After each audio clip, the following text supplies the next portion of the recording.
വിറകടുപ്പിലൊരു മുട്ടക്കറി ഉണ്ടാക്കിയാലോ? ദേ ഉള്ളി അരിയുന്ന തിരക്കിലാണ് കേട്ടോ ഞാൻ.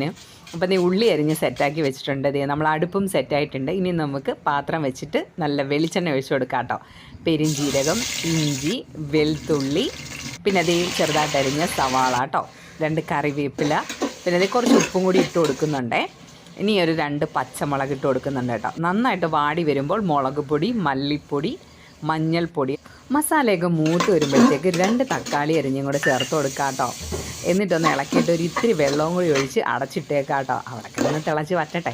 അപ്പം ഈ 2 ഇല ഞാൻ ഇട്ട് കൊടുത്തിട്ടുണ്ട്. അത് എന്ത് ഇലയാണെന്നുള്ളതൊന്ന് കമൻറ്റ് ചെയ്യണേ. അപ്പം അത് തിളച്ച് വറ്റി എണ്ണയൊക്കെ തെളിഞ്ഞ് വന്നിട്ടുണ്ട്. ഇനി നമുക്ക് മെയിൻ ഐറ്റം മുട്ടയും കൂടെ ചേർത്ത് കൊടുക്കാം കേട്ടോ.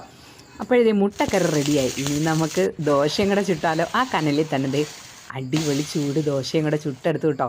അപ്പോൾ ദോശയും മുട്ടക്കറിയാണ് കേട്ടോ. ഈ കോമ്പിനേഷൻ ഇഷ്ടമുള്ളവർ ലൈക്ക് അടിക്കാൻ മറക്കല്ലേ. ബൈ.